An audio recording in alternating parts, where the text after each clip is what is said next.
മൂവാറ്റുപുഴയിൽ നിന്ന് വലിയ കഞ്ചാവ് വേട്ടയുടെ വിവരം പുറത്തുവരുന്നു. 30 കിലോയോളം കഞ്ചാവുമായി യുവതി ഉൾപ്പെടെ 3 ഇതര സംസ്ഥാന തൊഴിലാളികളാണ് പിടിയിലായിരിക്കുന്നത്.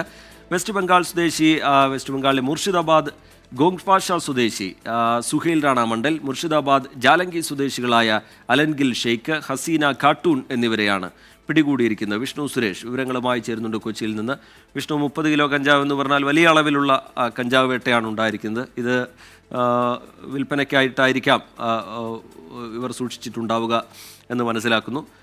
വിശദമായ വിവരങ്ങൾ എങ്ങനെയാണ് എക്സൈസ് വിശദീകരിക്കുന്നത്?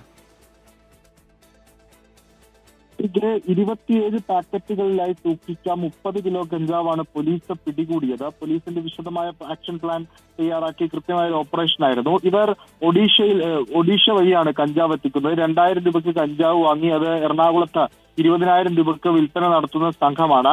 ഇവർ തൃശ്ശൂരിലെത്തി ഓട്ടോ മാർഗമാണ് മൂവാറ്റുപുഴയിലേക്ക് കഞ്ചാവ് കടത്താൻ ശ്രമിച്ചത്. കൃത്യമായ വിവരത്തിന്റെ അടിസ്ഥാനത്തിൽ ഇവരെ സ്പോട്ട് ചെയ്യുകയും പിന്നീട് അറസ്റ്റ് രേഖപ്പെടുത്തുകയും ചെയ്തിട്ടുണ്ട്. കൊച്ചിയിൽ എത്തിച്ച് വിവിധ ഇടങ്ങളിൽ മൂവാറ്റുപുഴ, പെരുമ്പാവൂർ മേഖലകൾ കേന്ദ്രീകരിച്ച് വിൽപ്പന നടത്തുന്ന സംഘമാണ്. ഇവരിൽ നിന്ന് കഞ്ചാവ് വാങ്ങാൻ ഉദ്ദേശിച്ചിരുന്ന ആളുകളെ കുറിച്ചുള്ള വിവരങ്ങളും പോലീസിന് ലഭിച്ചിട്ടുണ്ട്. അവരുടെ അറസ്റ്റ് അല്ലെങ്കിൽ അവരുടേക്ക് കൂടി നടപടി കടുപ്പിക്കാനാണ് നിലവിൽ റൂറൽ പോലീസിന്റെ തീരുമാനം. കൂടുതൽ അറസ്റ്റ് ഈ കേസുമായി ബന്ധപ്പെട്ടുണ്ടാകും.